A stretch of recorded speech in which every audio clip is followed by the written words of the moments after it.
Saludándoles atentamente su amigo José Manuel Marmolejo Delgado en nuestro programa Hace algún tiempo en ese lugar de esta gran estación OMV Radio en Ecatepec. Damos inicio a nuestro programa directamente a nuestra temática acerca de la historia de nuestro país, acerca del Maximato. Y seguimos hablando del periódico Excelsior, que en su edición del 21 de julio del año 1928, en su página 10, publicó esta nota. Ratificó su adhesión el gobierno yucateco. El doctor Torre Díaz lanzó un manifiesto con tal motivo.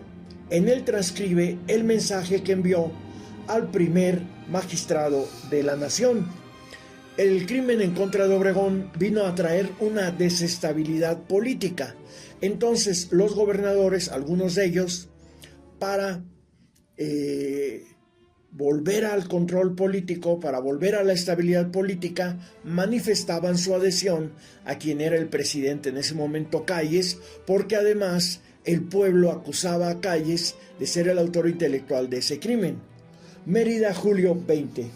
En un escrito cargado de salmodia y alabanzas, el gobernador de Yucatán, doctor Torre Díaz, lanzó este tipo de discurso. Glorioso presidente electo Álvaro Obregón, por encima de pasiones bastardas, dirigir nuestra mirada hacia el hombre que con su enorme fuerza y prestigio, resultantes de su labor rectilínea, cuyas características de noble patriotismo, de firmeza y de lealtad hacia los más altos principios morales, han despertado la admiración en el mundo entero. El presidente de la República, Plutarco Elías Calles, a quien debemos tener absoluta confianza en que salvará a México y lo sabrá guiar con su mano experta de piloto familiarizado con las más duras tormentas hacia la meta que anhelamos de paz y tranquilidad. Bueno, resultaba que uno de los presidentes más corruptos y criminales de México, Plutarco Elías Calles, iba a salvar a la nación. Qué cosa tan terrible vivía nuestra patria en esa época. Torre, además de gobernador de Yucatán, era jefe del Partido Socialista del Sureste. Imagínense nada más.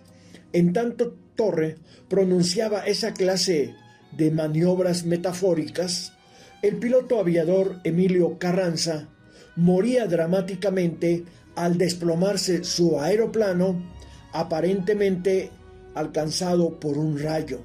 Y el propio Excelsior, en su primera plana de esa edición, publicaba un comentario en el sentido de que lo expresado por el presidente de Estados Unidos con motivo del homicidio de Obregón era un duro golpe y una vergüenza mundial para el gobierno mexicano.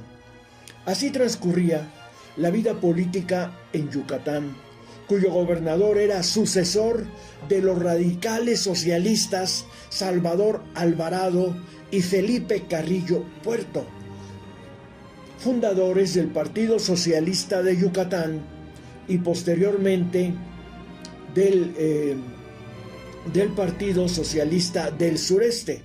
El primero, Salvador Alvarado, fue destituido del cargo de gobernador por Venustiano Carranza, y el segundo, Felipe Carrillo Puerto, derrocado de la gubernatura por un golpe de estado y finalmente asesinado por los golpistas de Adolfo de la Huerta.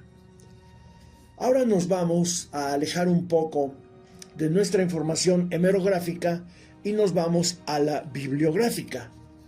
Angélica Arenal, que fuera esposa de David Alfaro Siqueiros, recuerda que en 1939 Siqueiros la llevó a recorrer la zona minera de Ostotipaquillo, Jalisco. Anduvieron por las entradas y cañones de las minas Favor del Monte, Piedrabola, La Masata y otras. La gente aún recordaba con respeto a David Alfaro Siqueiros por su lucha en favor de los trabajadores mineros.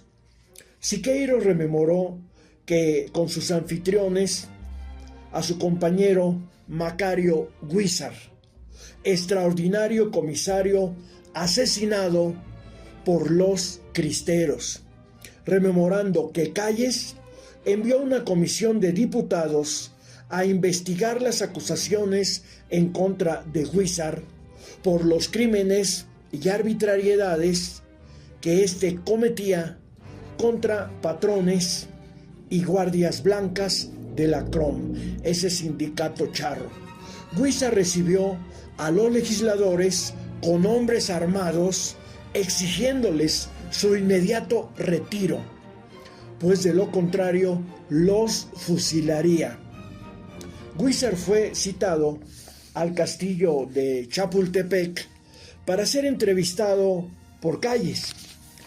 Acudió a la cita acompañado por el propio Siqueiros, que fue testigo de la entereza de don Macario, quien de frente a Luis N. Morones denunció los crímenes que cometían los patrones aliados a los sindicatos blancos o charros de la CROM, y también se quejó de la miseria salarial, la carencia de escuelas y hospitales asolada por la mortal silicosis, la enfermedad de los mineros. Calles exigió explicaciones a su secretario del Trabajo, Luis N. Morones, el traidor. Entre 1925 y 1926, Siqueiros operó como dirigente sindical minero en Jalisco.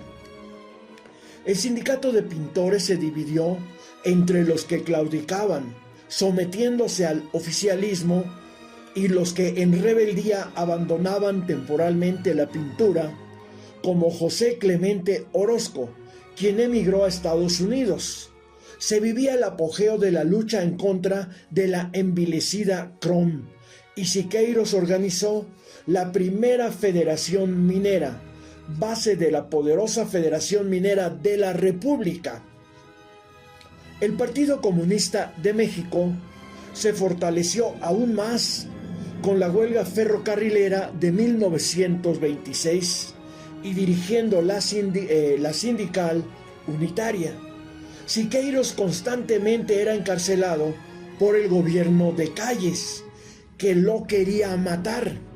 Dice Angélica Arenal: tanto tú como Mella eran hombres de acción, se movían en el oxígeno del combate con las mutualidades, y sus juicios críticos dependían de las diarias batallas con los arduos y complejos problemas de los sindicatos y en el campo. El general Jesús Ferreira, jefe militar de Jalisco y compañero de David Alfaro Siqueiros en la División de Occidente, recibió la orden de acabar con el artista. Arregle el asunto, Siqueiros, en forma radical, le ordenaba Calles, es decir, mátelo. En lugar del pretendido arreglo, Ferreira escondió en su propia casa a su amigo Siqueiros. Años después, Siqueiros se encontraba detenido en los sótanos de la Inspección General de Policía en la Ciudad de México. En tanto se efectuaban las indagaciones por un atentado a balazos en contra del presidente Pascual Ortiz Rubio, cuando éste ingresaba en automóvil al Palacio Nacional. Se sospechaba de un comunista. Una noche, un piquete militar sacó a Siqueiros de su celda, lo transportó por la avenida Madero, luego dieron vuelta a la derecha por Niño Perdido o San Juan de Letrán, lo llevaron a un cabaret de mala muerte, el Viva Jalisco, en donde se efectuaba una orgía fenomenal, en la que se regodeaba su antiguo amigo, general Ferreira, junto con sus oficiales. Después de la fiesta, devolvieron a Siqueiros a la inspección. Ferreira había pedido al jefe de la policía que le prestara a Siqueiros por una noche. Otra noche, muy diferente a la anteriormente relatada, cuando David Alfaro Siqueiros contaba con 15 años de edad, llegó a su casa. Se sorprendió de ver muchas luces encendidas, vajillas elegantes, cubiertos de plata y sentados a la mesa, ricos hacendados aristocráticos de Morelos y de Guanajuato, convidados por su padre, don Cipriano Alfaro, para que dialogaran sobre un tema que le preocupaba, la reforma agraria de ese año, 1911, que era una inquietud social. El joven Siqueiros tomó el asiento que su padre le tenía reservado en la mesa, para que departiera con los millonarios don Manuel Amor Escandón, Alejandro Amor Escandón, Joaquín Alejandro Escandón, Antonio Camarena, Jesús Covarrubias y otros. Este último dijo: con que tú, David, eres de los que dicen lo tuyo es mío y lo mío es mío. Ese sarcasmo bastó para que Davidcito respondiera: yo lo único que sé es que todos los hacendados son una bola de ladrones. Esa respuesta bastó para que don Cipriano lanzara sobre su hijo un vaso de agua y le exigiera retirarse por majadero. El pequeño David Alfaro Siqueiros, no solo abandonó la mesa, sino la casa paterna para siempre, no sin antes dar muestras de su indignado carácter. Ese era David Alfaro Siqueiros. Pero de esta temática continuaremos hablando en nuestra siguiente emisión de hace algún tiempo en este lugar, de esta gran estación OMV Radio en Ecatepec de Morelos, Estado de México. Se despide de ustedes su amigo José Manuel Marmolejo Delgado.